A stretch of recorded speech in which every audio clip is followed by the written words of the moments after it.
నమస్తే. ఇప్పుడు మీరు చూడబోతున్న వీడియో ఖచ్చితంగా మీకు ఉపయోగపడుతుంది, నచ్చుతుంది కూడా.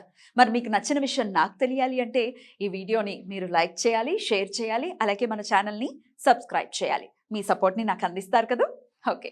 ఇప్పుడు వీడియోని స్టార్ట్ చేద్దాం. నమస్తే. Welcome to our channel. నేను పద్మిని. ప్రస్తుతంతో పాటు ప్రముఖ ఆధ్యాత్మికవేత్త, వాస్తు జ్యోతిష పండితులు, రాజరాజేశ్వరి ఉపాసకులు, జ్యోతిష రత్న, జ్యోతిష ప్రపూర్ణ బిరుదాంకితులు శ్రీమతి భానుకోటేశ్వరి గారు మనతో పాటు ఉన్నారు. మాట్లాడదాం. నమస్కారం అండి. జై శ్రీరామ్, శ్రీమాత్రే నమః, శ్రీ గురుభ్యో నమః. భానుకోటేశ్వరి గారు రాశి ఫలాలు చెప్తూ ఉన్నారు. ధనుస్సు రాశి వారికి ఎలా ఉండబోతోందండి 2024వ సంవత్సరం? ధనుసు రాశ్యాధిపతి అయిన గురు భగవానుడు మేష రాశిలో ఏప్రిల్ వరకు సంచారం చేస్తున్నాడు. అవును. ఏప్రిల్ నుంచి ఆయన వృషభ రాశిలోకి వెళ్తాడు. అంటే ఇంటలెక్చువల్ వార్ అనమాట. ఇంటలెక్చువల్ వారా? శుక్రుడికి ఎందుకంటే శుక్రాచార్యుల వారు గురువర్యులే, ఆ. ఈయన గురువర్యులే. సో ఇద్దరు పండితుల మధ్య ఎప్పుడు కూడా కొంత అంటే అది హెల్దీ వార్స్ అని చెప్పాలి. సబ్జెక్టుని వెలికి తీసే వార్ అని చెప్పాలి. అంతేకాని ఒకళ్ళ పాయింట్ ఒకళ్ళు కావాలని ఖండించే వారు కాదు. అందుకే ఇంటలెక్చువల్ వార్ అని చెప్పాను. ఒకళ్ళ దగ్గర నుంచి ఒకళ్ళు విషయాన్ని సంగ్రహించే విధంగా చర్చాగోష్ఠి ఉంటే నిజంగా చాలా బాగుంటుంది కదా. True, చూసే true. వీక్షకులకు కూడా చాలా వీణుల విందుగా ఉంటుంది. సో అలాంటి వారు అనమాట. అంటే ఇదంతా ఎందుకు చెప్తున్నానంటే ఆయన వృషభ రాశిలోకి వెళ్తున్నాడంటే ద్వితీయ స్థానంలోకి వెళ్తూ ఉన్నాడు. సో అక్కడ అది ఉంటుంది.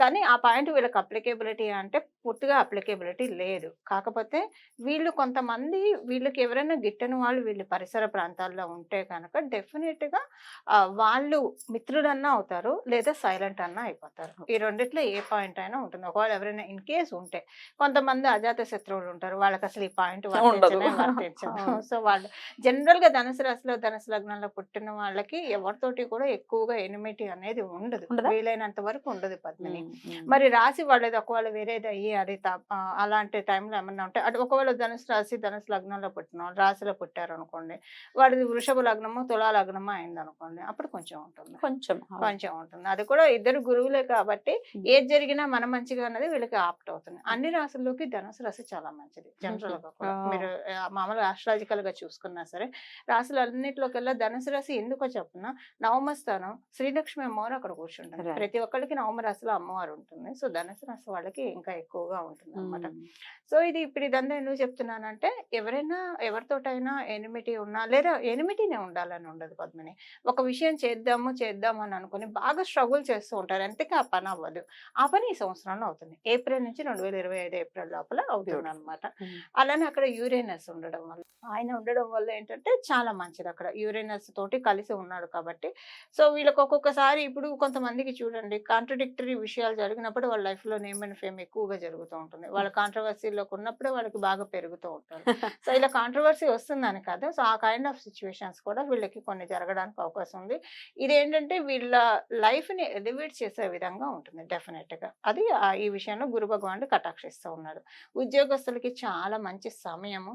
దశమ స్థానం మీద గురు భగవానుడు శుభదృష్టి పెట్టాడు కాబట్టి ఉద్యోగస్తులకి ఒక రకంగా చెప్పాలంటే కాంపిటేటివ్ సక్సెస్ చాలా బాగా ఉంది. గవర్నమెంట్ ఉద్యోగం కోసం ప్రయత్నించే వాళ్ళకి పోటీ పరీక్షలు రాసే వాళ్ళకి అది గవర్నమెంట్ కావచ్చు, నార్మల్ అవ్వచ్చు, బ్యాంకింగ్ ఎగ్జామ్స్ అవ్వచ్చు, ప్రత్యేకించి బ్యాంకింగ్ ఎగ్జామ్స్ రాయాలనుకున్న వాళ్ళకి, అందులో సక్సెస్ అవ్వాలనుకున్న వాళ్ళకి ఈ సంవత్సరం వాళ్ళు కనుక అలాంటి ఆ దిశగా ప్రయత్నాలు చేస్తే బాగుంటుంది.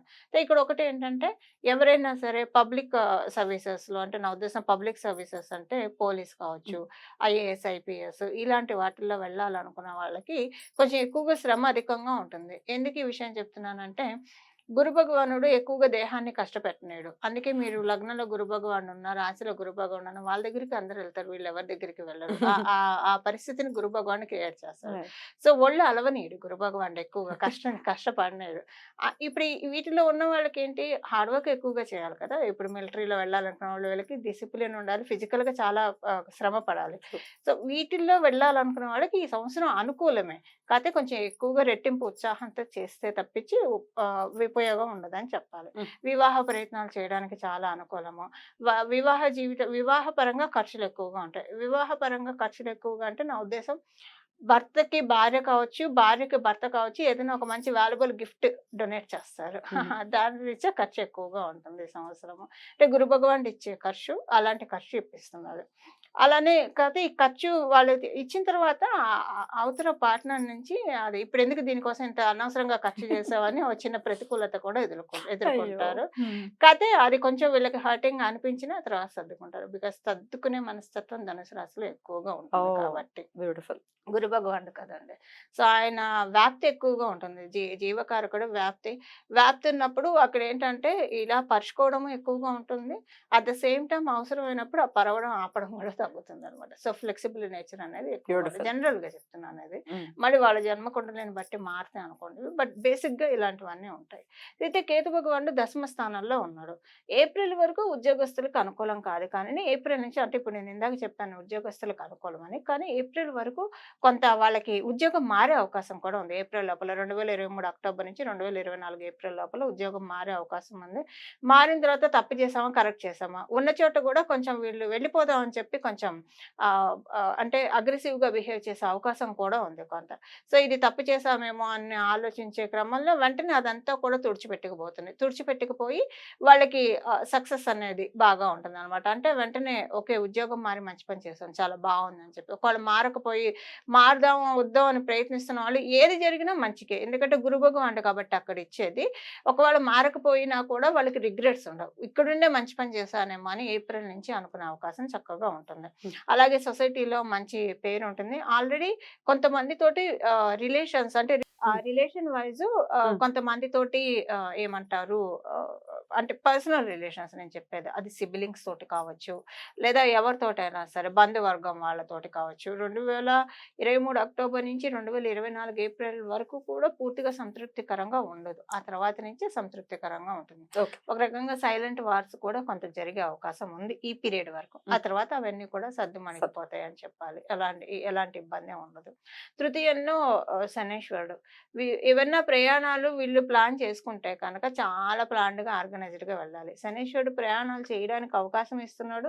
At the same time small pause కూడా ఇస్తున్నాడు ఆయన.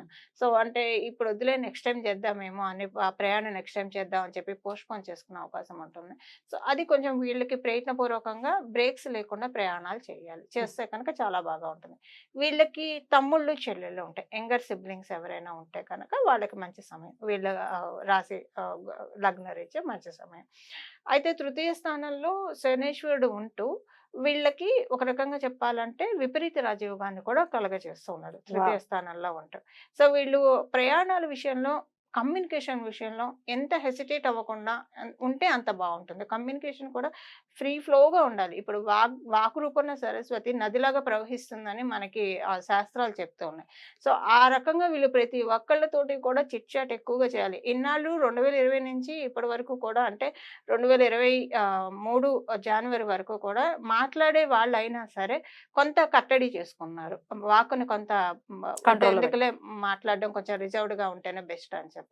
ఇప్పుడు వాళ్ళకి తెలియకుండానే ఫ్రీ ఫ్లోగా వెళ్తుంది. ఆ ఫ్రీ ఫ్లోగా వెళ్ళేది వాళ్ళకి ఐశ్వర్యాన్ని కూడా తెచ్చి పెడుతుందని చెప్పాలి. నోరు మంచిదైతే ఊరు మంచిది. అది ఎలానో వీళ్ళకి ఉంది. ఇప్పుడు ఇంకా అది ఇంకా ఎక్కువగా అవుతుందని చెప్పాలి. సో చతుర్థ స్థానంలో ఉన్న రాహు భగవానుడు ఇంట్లో క్షణం కూర్చొని నుంచొని అయ్యో ఇంటికి సంబంధించిన తిరుగుతూనే ఉంటారు. ఇంటికి సంబంధించిన విషయాల్లో కొంత అసంతృప్తిని కూడా ఆయన ఇస్తాడు. అంటే ఇప్పుడు ఇంటికి సంబంధించి ఇంట్లో ఉన్న వాళ్ళ విషయాల్లో కావచ్చు అసంతృప్తి ఉంటుంది. కొంత వీళ్ళు అనుకున్నట్లు ఉండట్లేదు అని కావచ్చు. లేదా వీళ్ళు ఇంట్లో ఉంటే ఎందుకో ఇంటికి వెళ్ళినప్పటి నుంచి వాళ్ళకి మొదలవుతుంది.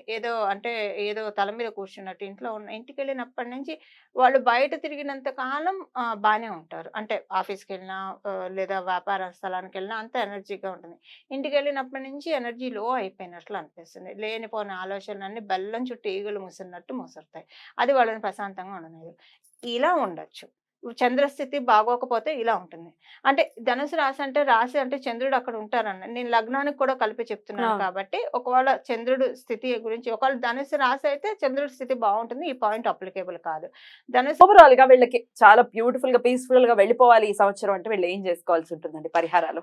దుర్గమ్మవారి ఆరాధన అండి. ఎందుకంటే రాహు భగవానుడు కొంత అపోజ్ చేస్తూ ఉన్నారు కాబట్టి సో దుర్గమ్మవారి ఆరాధన చేసుకుంటే చాలా బాగుంటుంది. అద్భుతం అండి. అలాగే వీళ్ళకి బాగుండాలని మనస్ఫూర్తిగా కోరుకుంటూ నెక్స్ట్ ఎపిసోడ్ లో మకర రాశి గురించి మాట్లాడుకుందాం. థ్యాంక్ యూ సో మచ్ అండి. నమస్తే. మంగళం. నమో భగవతే వాసుదేవాయ.